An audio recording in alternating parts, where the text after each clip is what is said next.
بسم اللہ الرحمن الرحیم۔ نہایت ہی محترم اور معزز مسلمان بھائیوں اور بہنوں، السلام علیکم ورحمۃ اللہ وبرکاتہ۔ وضو کے بغیر نماز قبول نہیں ہوتی۔ حضرت ابو ہریرہ رضی اللہ تعالی عنہ نے رسول اللہ صلی اللہ علیہ وآلہ وسلم کی کئی حدیثیں بیان کی ہیں، جن میں سے ایک یہ تھی کہ رسول اللہ نے فرمایا، اللہ تعالیٰ بے وضو کی نماز قبول نہیں کرتا یہاں تک کہ وہ وضو کر لے۔ باروایت مسلم۔ یعنی انسان اگر پوری نماز بھی پڑھ لے، اگر وضو نہ ہو تو نماز ہوتی ہی نہیں۔ وضو کرنے سے پہلے بسم اللہ پڑھنا ضروری ہے۔ حضرت سعید بن زید رضی اللہ تعالی عنہ کہتے ہیں کہ رسول اللہ صلی اللہ علیہ وآلہ وسلم نے فرمایا، جو وضو سے پہلے بسم اللہ نہ پڑھے اس کا وضو نہیں ہوتا۔ باروایت ترمذی۔ حضرت ابو ہریرہ سے روایت ہے کہ رسول اللہ صلی اللہ علیہ وآلہ وسلم نے فرمایا، میرا حوض عدن اور ایلا کے فاصلے سے بھی زیادہ بڑا ہے۔ جن دو علاقوں کے نام آپ نے بتائے، اس سے یہ تصور دینا مقصود تھا کہ اس کا طول و عرض کتنا بڑا ہوگا۔ عام طور سے حوض چھوٹے ہوتے ہیں، لیکن یہاں حوض کوثر کی بات کی جا رہی ہے۔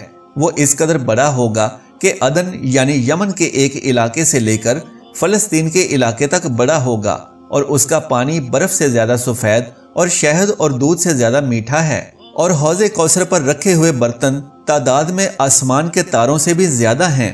آپ صلی اللہ علیہ وآلہ وسلم نے فرمایا کہ قیامت کے روز میں دوسری امتوں کے لوگوں کو اس طرح اپنے حوض پر آنے سے روکوں گا جس طرح کوئی آدمی دوسرے آدمی کے اونٹوں کو اپنے حوض پر آنے سے روکتا ہے۔ یعنی حوض کوثر سے صرف رسول اللہ صلی اللہ علیہ وآلہ وسلم کے امتی ہی سیراب ہو سکیں گے۔ تو صحابہ اکرام رضوان اللہ علیہم اجمعین نے عرض کیا، یا رسول اللہ صلی اللہ علیہ وآلہ وسلم، تو کیا اس روز آپ اپنی امت کے لوگوں کو پہچان لیں گے؟ تو آپ نے ارشاد فرمایا، ہاں، وضو کے باعث تمہارے ہاتھ پاؤں اور چہرے اس قدر روشن ہوں گے کہ ایسے نشان کسی دوسری امت کے لوگوں کے نہیں ہوں گے۔ باروایت مسلم۔ محترم ناظرین، اس حدیث مبارکہ سے پتہ چلتا ہے کہ حضور صلی اللہ علیہ وآلہ وسلم کی امت حوض کوثر پر جائے گی، اور آپ اپنی امت کو وضو کی علامات سے پہچانیں گے، تو اس سے وضو کی فضیلت و اہمیت واضح ہوتی ہے۔ وضو کرنے کا مسنون طریقہ کیا ہے؟ حضرت حمران رضی اللہ تعالی عنہ روایت کرتے ہیں کہ حضرت عثمان رضی اللہ تعالی عنہ نے وضو کے لیے پانی منگوایا۔ پہلے اپنی ہتھیلیاں 3 مرتبہ دھوئیں، پھر کلی کی اور ناک میں پانی ڈالا، پھر اپنا منہ 3 مرتبہ دھویا، اس کے بعد اپنا دایاں ہاتھ کوہنی تک 3 مرتبہ دھویا، اسی طرح بایاں ہاتھ کوہنی تک 3 مرتبہ دھویا، پھر سر کا مسح کیا، مسح کے بعد اپنا دایاں پاؤں ٹخنے تک 3 مرتبہ دھویا، اور اسی طرح اپنا بایاں پاؤں ٹخنے تک 3 مرتبہ دھویا۔ پھر فرمایا، میں نے رسول اللہ صلی اللہ علیہ وآلہ وسلم کو اسی طرح وضو کرتے دیکھا ہے۔ باروایت مسلم۔ وضو کرنے سے پہلے نیت کے کسی قسم کے الفاظ اور وضو کے دوران مسنون دعائیں پڑھنا سنت سے ثابت نہیں۔ حضرت عمر رضی اللہ تعالی عنہ کہتے ہیں کہ رسول اللہ صلی اللہ علیہ وآلہ وسلم نے فرمایا، اگر کوئی شخص مکمل وضو کر کے دوسرا کلمہ پڑھے تو اس کے لیے جنت کے 8 دروازے کھول دیے جاتے ہیں، اور جس سے چاہے داخل ہو۔ باروایت احمد، مسلم، داؤد اور ترمذی، جبکہ ترمذی نے ان الفاظ کا اضافہ بھی کیا ہے، اللہم اجعلنی من التوابین واجعلنی من المتطہرین۔ اس طرح وضو کے بعد پڑھی جانے والی دعا یوں ہوگی، اشہد ان لا الہ الا اللہ وحدہ لا شریک لہ واشہد ان محمدا عبدہ ورسولہ اللہم اجعلنی من التوابین وجعلنی من المتطہرین۔ ترجمہ، میں گواہی دیتا ہوں کہ اللہ کے سوا کوئی معبود نہیں، وہ ایک ہے اور اس کا کوئی شریک نہیں، اور میں گواہی دیتا ہوں کہ محمد اللہ کے بندے اور اس کے رسول ہیں۔ اے اللہ، مجھے بہت توبہ کرنے والوں میں اور بہت پاک رہنے والوں میں شامل کر لیجئے۔ محترم ناظرین، وضو کرتے ہوئے پانی کے استعمال میں احتیاط کرنی چاہیے۔ رسول اللہ صلی اللہ علیہ وآلہ وسلم نے ہر وضو کے ساتھ مسواک کرنے کی ترغیب دلائی ہے، یعنی فرض نہیں کیا گیا تاکہ مشکل نہ پڑے۔ حضرت ابو ہریرہ رضی اللہ تعالی عنہ سے روایت ہے کہ رسول اللہ نے فرمایا، اگر مجھے امت کے تکلیف کا احساس نہ ہوتا تو میں ہر نماز کے ساتھ مسواک کرنے کا حکم دیتا۔ باروایت مالک، احمد اور نسائی۔ حضرت عائشہ رضی اللہ تعالی عنہا فرماتی ہیں کہ رسول اللہ صلی اللہ علیہ وآلہ وسلم نے فرمایا، مسواک منہ کی پاکیزگی اور رب تعالی کی خوشنودی کا باعث ہے۔ باروایت شافعی، احمد، دارمی اور نسائی۔ ہاتھ پاؤں کی انگلیوں اور داڑھی کا خلال کرنا مسنون ہے۔ حضرت لقیط بن صغیرہ رضی اللہ تعالی عنہ کہتے ہیں کہ رسول اللہ صلی اللہ علیہ وآلہ وسلم نے فرمایا، وضو اچھی طرح کرو، ہاتھ پاؤں کی انگلیوں میں خلال کرو، اور اگر روزہ نہ ہو تو ناک میں پانی اچھی طرح چڑھاؤ۔ حضرت عبداللہ بن زید رضی اللہ تعالی عنہ وضو کا طریقہ بیان کرتے ہوئے کہتے ہیں کہ رسول اللہ صلی اللہ علیہ وآلہ وسلم نے اپنے سر کا مسح اس طرح سے کیا کہ اپنے دونوں ہاتھ آگے سے پیچھے تک لے گئے اور پیچھے سے واپس آگے لائے، بروایت بخاری۔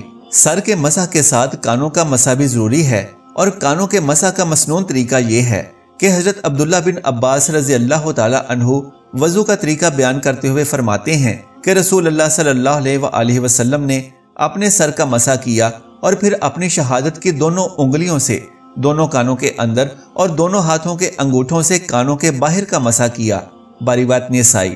حضرت مغیرہ بن شعبہ رضی اللہ تعالی عنہ سے روایت ہے کہ نبی اکرم صلی اللہ علیہ وآلہ وسلم نے وضو کرتے ہوئے پیشانی کے بالوں، پگڑی اور موزوں پر مسح کیا، بروایت مسلم۔ وضو کے اعضاء میں کوئی جگہ خشک نہیں رہنی چاہیے۔ حضرت انس رضی اللہ تعالی عنہ فرماتے ہیں کہ نبی صلی اللہ علیہ وآلہ وسلم نے ایک آدمی کو دیکھا جس کے پاؤں میں وضو کرنے کے بعد ناخن جتنی جگہ خشک تھی۔ رسول اللہ نے اسے حکم دیا کہ واپس جا کر اچھی طرح سے وضو کرو۔ حضرت ابو ہریرہ رضی اللہ تعالی عنہ سے روایت ہے کہ نبی صلی اللہ علیہ وآلہ وسلم نے ایک آدمی کو دیکھا جس نے وضو میں اپنی ایڑی نہیں دھوئی تھی، تو آپ نے فرمایا خشک ایڑیوں کے لیے آگ کا عذاب ہے، بروایت مسلم۔ وضو یا غسل کے بعد پانی خشک کرنے کے لیے حسب ضرورت تولیہ استعمال کرنا یا نہ کرنا دونوں طرح سے درست ہے۔ حضرت عائشہ رضی اللہ تعالی عنہا فرماتی ہیں کہ رسول اللہ صلی اللہ علیہ وآلہ وسلم کے لیے ایک کپڑا تھا جس سے آپ وضو کے بعد اپنا بدن پونچھتے، بروایت ترمذی۔ حضرت میمونہ رضی اللہ تعالی عنہا نے رسول پاک صلی اللہ علیہ وآلہ وسلم کے غسل جنابت کا طریقہ بیان کیا اور فرماتی ہیں کہ رسول اللہ نے غسل کے بعد اپنے دونوں پاؤں پھر دھوئے، اس کے بعد میں نے آپ کو بدن پونچھنے کے لیے تولیہ دیا تو آپ نے واپس کر دیا، بروایت مسلم۔ مذکورہ بالا احادیث میں دو طرح کی روایات ہیں۔ کچھ لوگ یہ کہتے ہیں کہ ہم ان احادیث کو اس لیے نہیں مانتے کہ ان میں اختلاف بہت زیادہ ہے۔ یہاں یہ واضح کرنا چاہتا ہوں کہ دین اسلام دراصل دین فطرت ہے۔ اس میں ایسا نہیں کہ ایک بات کہہ دی تو بس ہمیشہ وہی بات ہی چلے گی، بلکہ موقع محل کے حساب سے اس میں تغیر و تبدل پایا جاتا ہے۔ مثلا سردی کا موسم ہے، پانی آپ کو تکلیف دے رہا ہے تو آپ تولیہ استعمال کیجئے، لیکن اس کے برعکس اگر شدت کی گرمی ہے اور آپ کو پانی کی تری اچھی لگ رہی ہے تو آپ پانی کو خشک نہ کریں۔ دونوں طریقے سنت سے ثابت ہیں اور کسی طریقے میں کوئی گناہ نہیں۔ کبھی ایسا بھی ممکن ہے جو کپڑا پانی خشک کرنے کے لیے آپ کو دیا جائے تو پاک صاف نہ ہو، تو اس صورت میں آپ تولیہ استعمال نہ کریں۔ حضرت عبداللہ بن عباس رضی اللہ تعالی عنہ سے روایت ہے کہ نبی اکرم صلی اللہ علیہ وآلہ وسلم نے وضو کرتے ہوئے ایک ایک مرتبہ آزاد ہوئے، بروایت احمد اور بخاری۔ جبکہ حضرت عبداللہ بن زید رضی اللہ تعالی عنہ سے روایت ہے کہ نبی اکرم نے وضو کیا اور دو دو مرتبہ آزاد ہوئے، بروایت احمد اور بخاری۔ حضرت عمر رضی اللہ تعالی عنہ اپنے باپ شعیب سے اور شعیب اپنے دادا عبداللہ بن عمر ابن عاص رضی اللہ تعالی عنہ سے روایت کرتے ہیں کہ ایک دیہاتی نے آپ صلی اللہ علیہ وآلہ وسلم سے وضو کا طریقہ دریافت کیا تو آپ نے اسے تین بار وضو کے آزاد ہو کر دکھائے اور فرمایا وضو کا طریقہ یہ ہے، جس نے اس سے زیادہ مرتبہ دھوئے اس نے برا کیا، زیادتی کی اور ظلم کیا، بروایت احمد اور ابن ماجہ۔ ایک وضو سے کئی نمازیں پڑھی جا سکتی ہیں۔ حضرت بریدہ رضی اللہ تعالی عنہ سے روایت ہے کہ فتح مکہ کے دن رسول اللہ صلی اللہ علیہ وآلہ وسلم نے کئی نمازیں ایک وضو سے پڑھیں، بروایت مسلم۔ محترم ناظرین، ایک اہم مسئلہ یہ ہے کہ وضو کرنے کے بعد بے مقصد باتیں یا فضول کام نہیں کرنے چاہیے۔ رسول اللہ صلی اللہ علیہ وآلہ وسلم نے فرمایا، جب تم میں سے کوئی وضو کر کے مسجد کی طرف جائے تو راستے میں انگلیوں میں انگلیاں ڈال کر نہ چلے، کیونکہ وضو کے بعد آدمی نماز ہی کی حالت میں ہوتا ہے، بروایت احمد۔ اس حدیث مبارکہ سے معلوم ہوا کہ وضو کا بھی احترام ہوتا ہے۔ ٹیک لگائے بغیر نیند آ جائے تو وضو یا تیمم نہیں ٹوٹتا۔ حضرت انس بن مالک رضی اللہ تعالی عنہم سے روایت ہے کہ صحابہ اکرام رضی اللہ عنہم نماز عشاء کا انتظار کرتے یہاں تک کہ ان کے سر نیند کی وجہ سے جھک جاتے، پھر دوبارہ وضو کیے بغیر نماز پڑھ لیتے، بروایت ابو داؤد۔ یعنی بیٹھے بیٹھے جیسے کوئی طالب علم کلاس میں بیٹھتے ہیں، اس حالت میں اونگ آ جانے سے وضو نہیں ٹوٹتا۔ بیوی کا بوسہ لینے سے وضو نہیں ٹوٹتا، بشرطے کہ جذبات پہ قابو ہو۔ ام المومنین حضرت عائشہ رضی اللہ تعالی عنہا فرماتی ہیں کہ رسول اللہ صلی اللہ علیہ وآلہ وسلم اپنی ازواج کا بوسہ لیتے اور وضو کیے بغیر نماز ادا فرما لیتے، باروایت ابو داؤد، ترمذی اور ابن ماجہ۔ لیکن خیال رہے کہ اگر شرمگاہ میں کسی قسم کا گیلا پن محسوس ہو یعنی مزی نکل آئے تو اس سے وضو ٹوٹ جاتا ہے۔ آگ پر پکی ہوئی چیزیں کھانے سے وضو نہیں ٹوٹتا، البتہ اگر اونٹ کا گوشت پکا ہو تو اسے کھانے کے بعد وضو کرنا چاہیے، کیونکہ رسول اللہ صلی اللہ علیہ وآلہ وسلم نے ایسا ہی فرمایا ہے۔ حضرت جابر بن سمرہ رضی اللہ تعالی عنہ سے روایت ہے کہ ایک شخص نے رسول اکرم سے پوچھا، کیا ہم بکری کا گوشت کھا کر وضو کریں؟ آپ نے فرمایا، چاہو تو کر لو، نہ چاہو تو نہ کرو۔ پھر اس نے سوال کیا کہ کیا اونٹ کا گوشت کھا کر وضو کریں؟ تو آپ نے فرمایا، ہاں اونٹ کا گوشت کھا کر وضو کرو، باروایت احمد اور مسلم۔ کپڑے کی آڑ کے بغیر جسم کے کسی پرائیویٹ حصے کو چھوا تو وضو ٹوٹ جاتا ہے۔ حضرت ابو ہریرہ رضی اللہ تعالی عنہ سے روایت ہے کہ نبی اکرم صلی اللہ علیہ وآلہ وسلم نے فرمایا کہ جس نے اپنا ہاتھ کپڑے کی آڑ کے بغیر اپنی شرمگاہ کو لگایا اس پر وضو واجب ہو گیا، باروایت احمد۔ چکنائی والی چیز کھانے کے بعد کلی کرنا ضروری ہے۔ حضرت عبداللہ بن عباس رضی اللہ تعالی عنہ سے روایت ہے کہ رسول اللہ صلی اللہ علیہ وآلہ وسلم نے دودھ نوش فرمایا اور کلی کی، پھر فرمایا کہ اس میں چکناہٹ ہے، اس لیے کہ اگر نماز ادا کرتے وقت منہ میں اس کا ذائقہ آ رہا ہے تو بہتر ہے کہ منہ صاف کر کے نماز ادا کی جائے۔ اسی طرح سے اگر کوئی میٹھی چیز کھائی ہے جس کا ذائقہ منہ میں برقرار ہے تو ایسی حالت میں نماز شروع مت کریں بلکہ کلی کر لیں تاکہ نماز میں خشوع برقرار رہے۔